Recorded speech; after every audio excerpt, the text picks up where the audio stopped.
Em São José dos Campos, uma escola de circo tem desenvolvido atividades direcionadas a crianças com autismo. De maneira lúdica e divertida, elas superam os limites. E a melhora no diagnóstico é um dos principais resultados. O projeto de inclusão, que conta hoje com 35 crianças autistas, surgiu do sonho do educador físico Felipe Rogério, conhecido pela comunidade e pela criançada como Tio Feijão.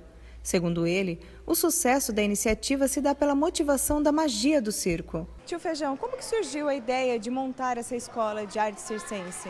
Então, essa ideia é antiga, né? Eu já trabalhava com criança num antigo emprego e eu sentia falta de algumas estruturas específicas, né? Alguns aparelhos que atendiam a necessidade, né, da criança. Então eu já fui amadurecendo a ideia, então a escola é pensada na criança, então a gente trabalha todos os grupos musculares, né, consegue fazer uma relação entre cognitivo e motor muito interessante. Então a ideia da escola é bem antiga e hoje a gente conseguiu, né, inaugurar e já tem uma procura legal, a gente tem bastante criança por tudo que o circo oferece de motivante, de mágico para uma criança. Segundo o educador, a prática da arte circense resulta em inúmeros benefícios físicos e sociais. O ganho de confiança, porque a criança ela ganha uma confiança através da atividade física, ela descobre que ela é capaz de fazer qualquer coisa, então ela leva isso para fora, né, da escola, ela consegue brincar no parquinho, ela consegue interagir com amigos, ela consegue fazer atividade física na escola, né, porque ela entendeu que o corpo dela é capaz, ela tem uma consciência corporal muito interessante. Sem falar que melhora as capacidades motoras, né, habilidade, equilíbrio, saltos, corrida, lançamento de objetos, as capacidades físicas, né, flexibilidade, força, resistência. Então são inúmeros benefícios, desde motor até o cognitivo. A escola conta com uma série de atividades personalizadas e em grupos, sempre priorizando a atividade motora e, é claro, a arte circense. E como resultado, exercícios divertidos, criançada animada e pais satisfeitos. Por que você escolheu uma escola de circo para a atividade física do teu filho? Olha, porque além dos benefícios que a escola de circo traz em termos de desenvolvimento, da melhoria da parte motora da criança, tem também o lúdico, tem também a diversão. É um horário que a criança tem prazer em vir aqui, então foi uma forma de aliar o desenvolvimento com a diversão da criança. Eu optei por essa atividade porque ele vai estar interagindo com novos coleguinhas, né? E eu acho que para ele isso é muito importante. Que até então fica muito dentro de casa, só com o irmão. Então aqui vem, faz as atividades, faz amizade, né? Que eu acho que isso é muito importante. Você percebe que ele gosta? Percebo. Ele nunca falou assim, mamãe, não quero ir na aula do Tio Feijão. Sempre, sabe? Está sempre disposto a vir fazer a aula. O que você mais gosta de fazer aqui, Guilherme? Estrelinha, trapézio, cama elástica, trampolim, tecido. Eu gosto de ir no trapézio e na cama elástica. Feliz e realizado com tão bons resultados ficam os professores. Então, para mim está sendo uma aprendizagem maior, né? Muito grande, né? Que eu vou levar para minha vida, né? E é a parte educacional que é o mais importante para a gente, né? O objetivo da escola é o desenvolvimento motor, né? Estimula o desenvolvimento motor da criança, mas, né? O objetivo maior nosso é educar através do circo, né? Todo lugar que a gente encontra as crianças, ela devolve para a gente muito carinho, muito amor e muito afeto. Então é muito bom trabalhar com criança, com atividade física.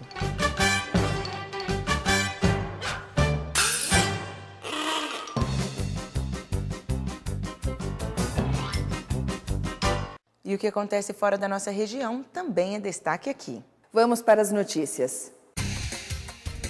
O presidente dos Estados Unidos, Donald Trump, mudou algumas regras na emissão dos vistos para os brasileiros. Segundo a assessoria de imprensa da Embaixada dos Estados Unidos em Brasília, uma das mudanças exige que grupos que não precisavam passar pela entrevista pessoal agora deverão participar do procedimento. Os brasileiros devem ter um aumento salarial tímido neste ano, de apenas 0,4%. O índice, mesmo pequeno, ainda será melhor do que em 2016, quando houve uma redução de 1,2% nos salários e a inflação oficial chegou a 6,29%. Neste ano, a meta da inflação é de 4,5%.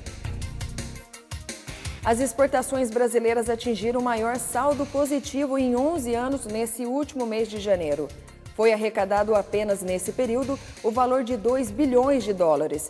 Segundo o Ministério da Indústria, Comércio Exterior e Serviços, o superávit de janeiro de 2017 também foi o segundo maior da série histórica desde 1989. E daqui a pouco eu volto com outras informações da nossa região. Você já ouviu falar em fitoterapia? Esse termo é usado quando se faz o uso das plantas na cura de doenças. Hoje recebemos o engenheiro agrônomo Marcos Furlan para esclarecer sobre essa maneira de tratar as enfermidades.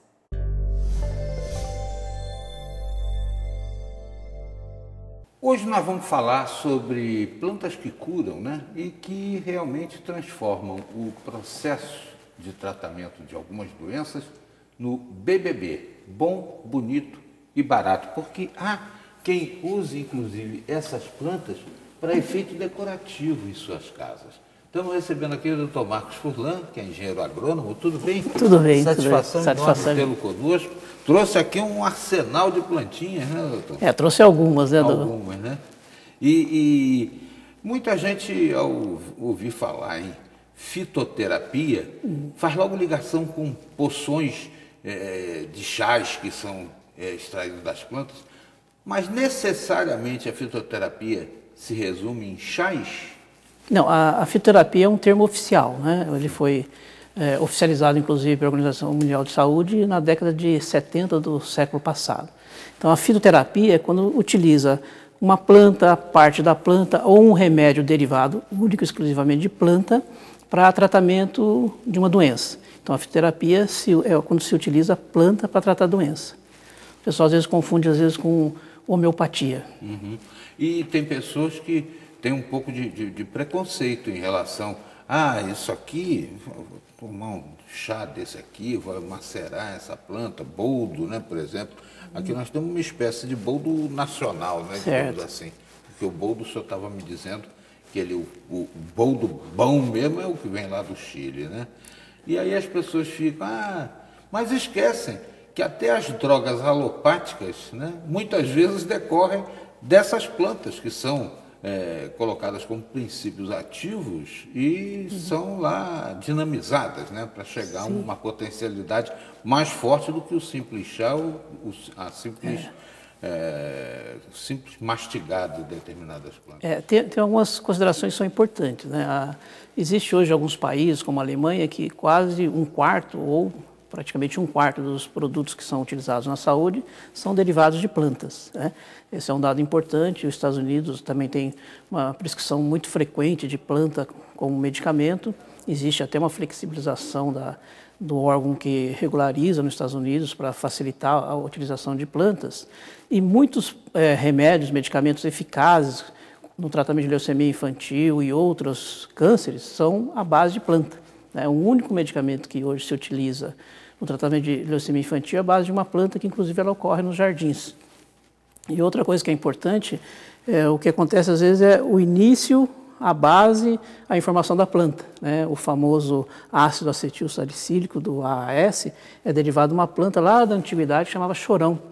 Então, só para facilitar a comercialização, a empresa, né, pegou o princípio ativo, transformou quimicamente e conseguiu, de forma sintética, descobrir. Então, muitos medicamentos que fazem sucesso, eles foram originados de informações à base de planta. Mas também hoje tem essa questão de um crescimento de cerca de 10% a 14% por ano no aumento do consumo de plantas medicinais como medicamento para tratamento de doenças.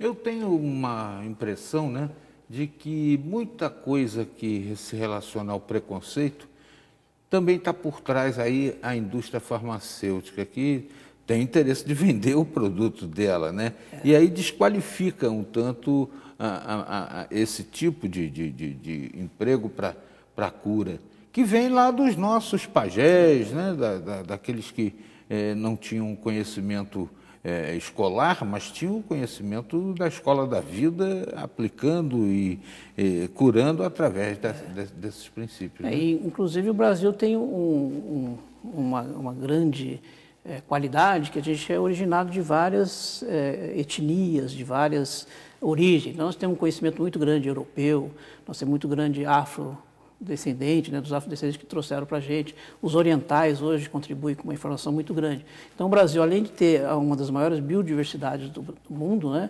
em termos de potencial de plantas, também abriga um potencial muito grande de conhecimento que você junta. Então você vai no bairro da Liberdade de São Paulo, você tem várias informações sobre a utilização de plantas em medicamento e plantas originadas da Ásia. Você vai em algumas outras regiões, quilombolas, quilombos, você tem informações que vieram da África. Então o Brasil tem esse ganho muito importante. Com relação também a essa biodiversidade que o senhor estava falando, quando a gente vai ver, já tem plantinha nossa que está registrada na patente lá do outro país, né? Que está só observando as nossas... Hoje é proibido. O que acontece muito, que também é complicado, nós, por exemplo, exportamos jaborandi e compramos o princípio ativo. Então, uma empresa detém a patente de produzir a pilocarpina, que é o jaborandi. Então, nós vendemos barato o jaborandi, entre aspas, até correndo risco de extinção, e compramos caro o medicamento. E existe também algumas pessoas que ficam no exterior observando nossas pesquisas e patenteiam a forma de produção do medicamento. Então existe uma planta famosa nossa, que é a espinheira santa, que é comprovada cientificamente para o tratamento de gastrite, que a metodologia de uso mais eficaz é patenteada por um país no exterior. Então se patenteia a forma de uso, a forma de manipulação.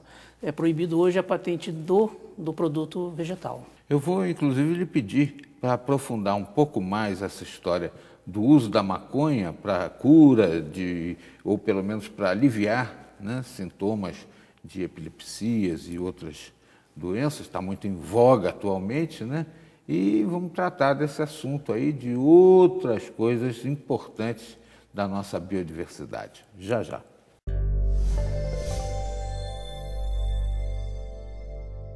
Saiba como lidar com a falta de apetite na terceira idade. Em instantes, voltamos já.